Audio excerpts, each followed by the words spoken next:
Hello! Welcome to Cat. I'm Cat, this is Pixel, and for those who don't know me, I'm a video editor who works in the animation industry.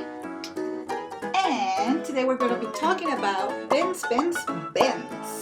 How to create them, how to move them, how to customize them, you name it. So, let's go!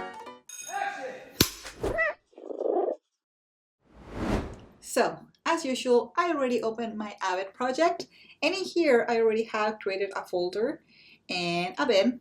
If you ever wanted to create those, just simply right-click, and here you have the options, new bin or new folder.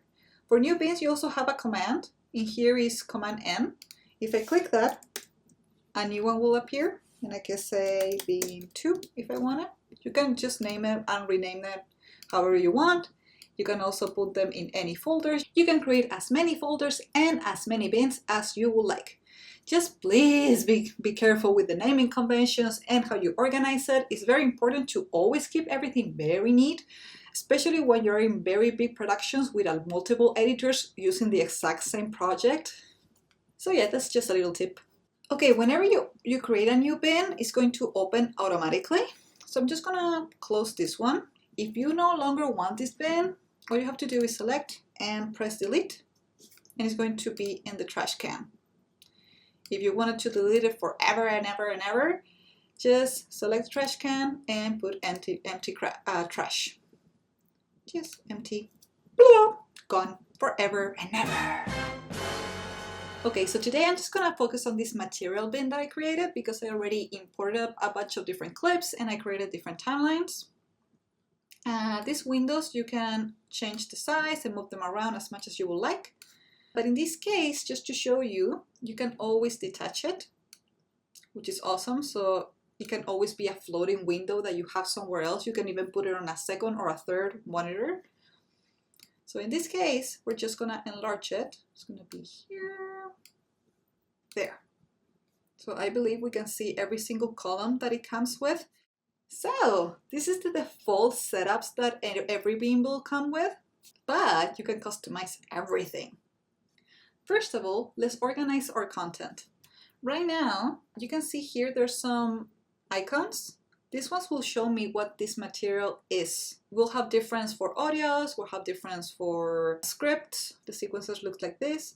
This is for video, and I can actually color them. So every single clip, I will color them on one of these colors. You can choose whichever you would like. Let's put different shades of blue. And the timelines, let's make them green. So now, if I want this to be organized by color, I can simply right-click here and select by color, let's say ascending. Maybe I just want them backwards, so I'll go and put descending. And now I'll get a full new organization. I can do the exact same with every single column. Sometimes you may prefer to organize them by the date, the creation date, maybe by name. So you can play around and organize this however you would like. On the other hand, as you can see, I cannot see the complete name displayed of every single clip. You see these little 3 dots? That tells me that this name actually continues and is longer. So if you ever want to read this, you can either slide your cursor to this little bar and move it until it displays the whole thing. Or, let's say it comes like this. All you have to do is click on the column and press Command T.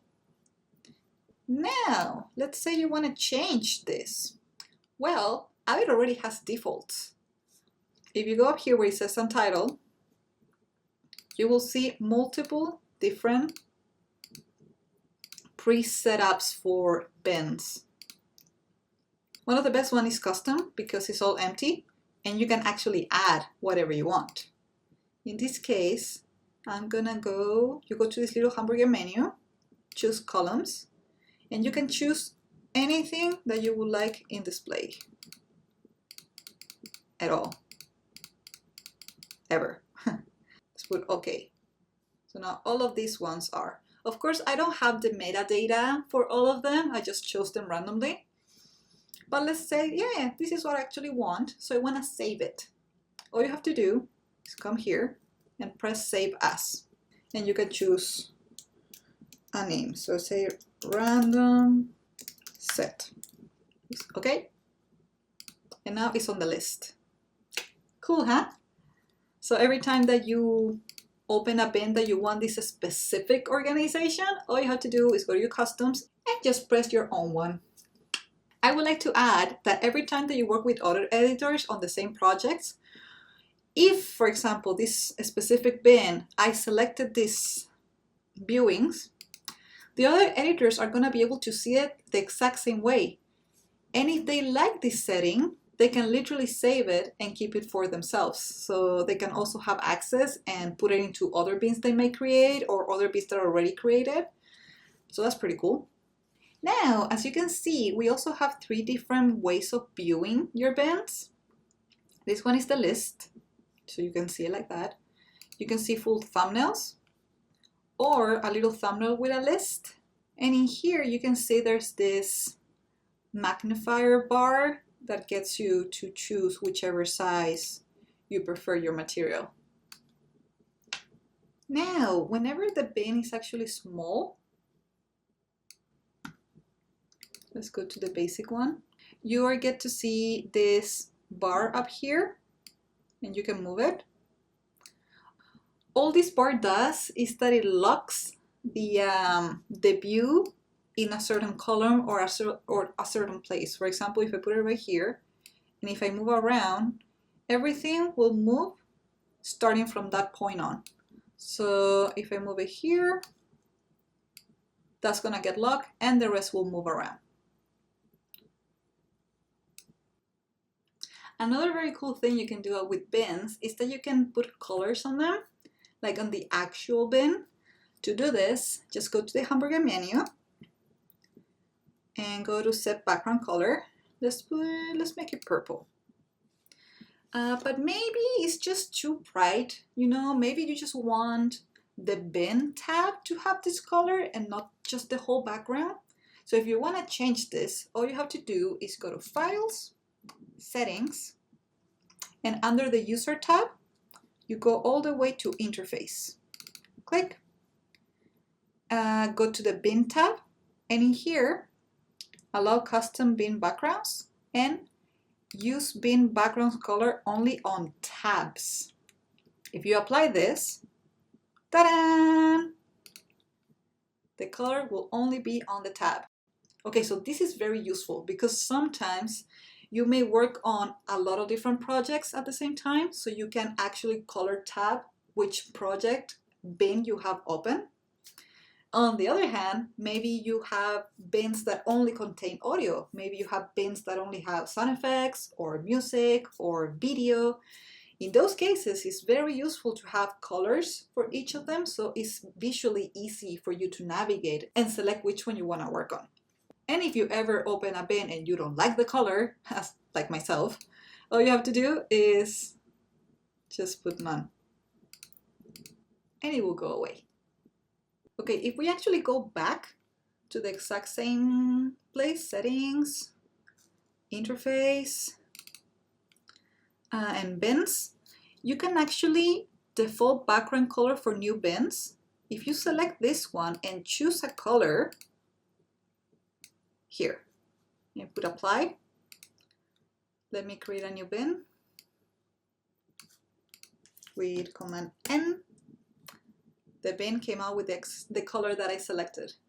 Okay, another thing that I would like to show you is how to replace names or words of the material in your bins. For example, let's say all of these ones have a .mov at the end, all the material, .mov and .mov. Again, I'm going to press Command T to extend it. Perfect. Okay, let's say this is the way that the material came like, but I don't want to see the .mov anymore. Okay, so just select everything, right click, and go to, where are you? Find and replace. Here it is. Oop. So what I want to find is the .mov word, and I want to replace with nothing. So replace all. And it's gone. But if, for example, I would prefer to actually replace it, I can either erase it completely, or maybe I can change it. I want to say version 01, replace all. You see? Now it all changed. Okay, this becomes very useful whenever you want to clean your bin. And if you have a bunch of clips with an extension and you want to present a cleaner version to your client, this is the way to go. Now, let's say you actually want to add something to your names, not replace. And you have a bulk of clips that you would like to change just in one heartbeat. So I'm just going to select all the ones that I want to change, right click, and I'm going to do bulk edit. In here, I have the ability to change, for example, the name of the clips. I can also change information on the columns as well. It's quite versatile with what it can do. So in here, each column you can either change the name or the comment in it. In this case, I want to change the name. I want to change whatever is selected. And in specific text, I actually want to change the column data. And in here, add text from column, name, I'm going to add something. And which text I want to add? Let's say this, I want to actually add the extension, .mov. So it's going to be name.mov. If I press commit, now everything will have the .mov. Another example, maybe you want to add information to the column. And of course, you can always do them manually. But sometimes you may want to just add the word approve or delivered or imported, you know? So let's select all the clips that I want to modify the column, this specific column. I'm going to right click, bulk edit. And instead of modifying the column name, I'm going to modify the column comments. There's a lot of different columns that they may show up here, and that's going to depend on which metadata comes with them, with these specific clips. But in this specific case, I only have either the name and the comments. That's all I can change. I want to just change the selection. I want to change the column data. Oops, column data. Add text from column. No. I want just to change comments. And I want to add the word approved. So that's how it's going to look like. Let's hit commit. And there we go. Okay, I really hope this was useful to you. And if you like it, please hit like and subscribe and leave me a comment to see what other things you would like to see. And I'll see you next time. Ciao, ciao.